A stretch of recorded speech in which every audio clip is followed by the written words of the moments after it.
Hey, big head. And what kind of impact does she leave, on your life?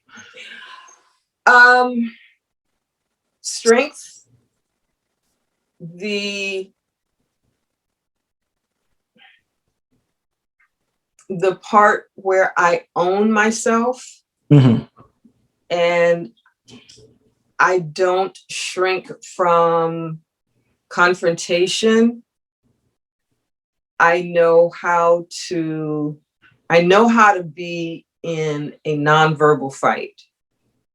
I know how to be in a verbal fight. I Mm-hmm. know how to be in a cultural fight. I know how to be in a public fight because I watched her do all of those things.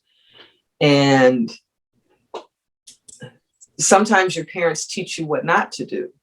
Mm-hmm. And so there are things that I don't do because of her. I don't try and imprint what I do or who I am onto my kids. Mm-hmm. Mania grew up around poetry, but I never said, do this, like stay over Right. there, stay over there.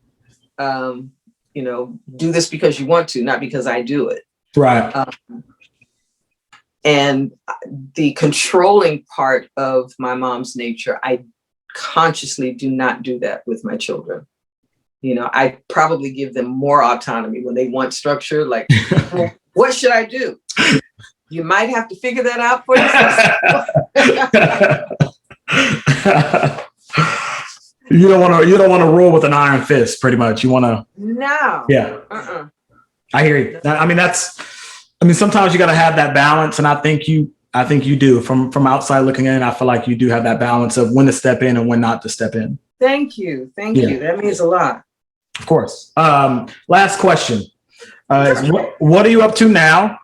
And what can the residents of Stockton expect to see from you soon? What am I up to now? Expanding with our words.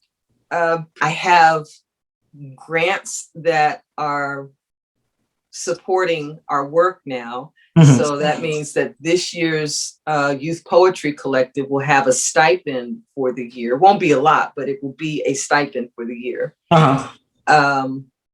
Let's see, Youth Poet Laureate program is coming to Stockton. So when you see an Amanda Gorman, well, you have to be in a Youth Poet Laureate program to be your mm-hmm. city's Youth Poet Laureate, and then you can compete to become the National Poet Laureate, Youth Poet Laureate. Okay. Uh-huh. Stockton gets to do that this year. So I'm really excited about that.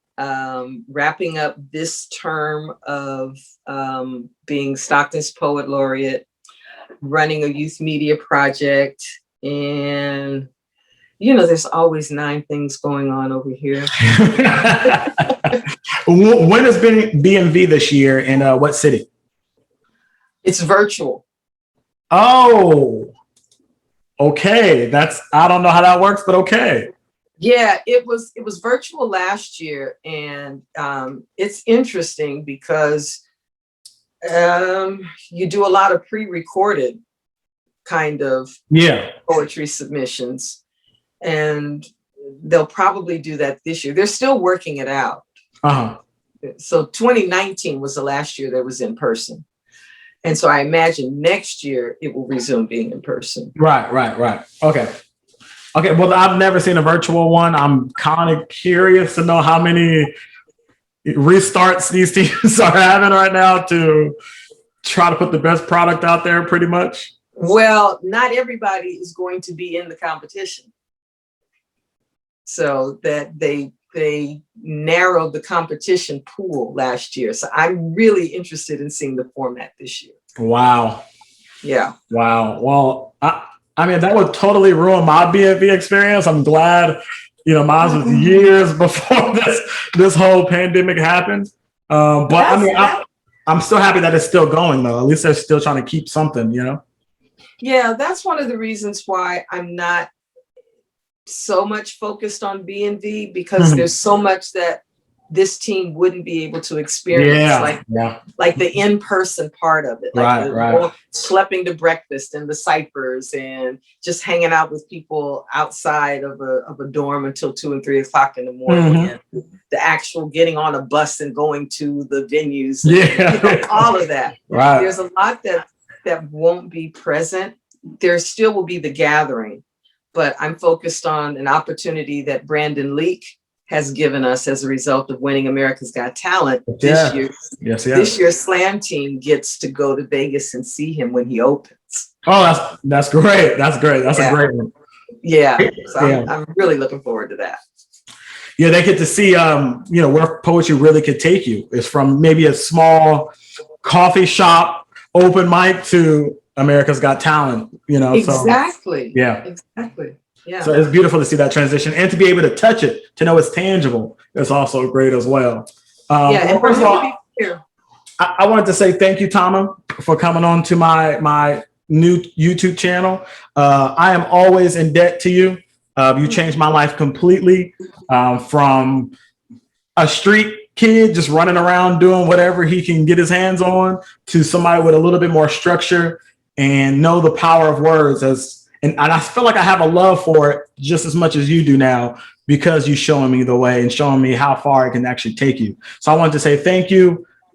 I'll be in touch with you soon. And you are always number one in my eyes. Thank you. Thank you for being one of our coaches. You were one of the best coaches we've ever had. I appreciate it. It's hard being a coach, because how do I tell a kid who's 10 years younger than me that poem isn't good? Like, how do I do that? It's tough being a coach for sure. It ain't easy on this side.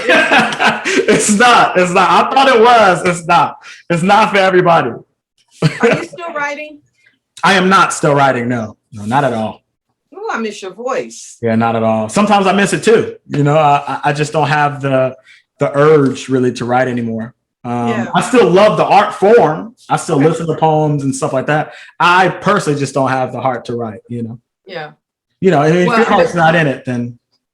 But you're going to take your artistry into this endeavor, and it's still going to require you to use your poetic voice. So I'm really fascinated to see what you do. 100%. Okay, thank you, Tama. Until next time. All right. You have a good one. All right, bye.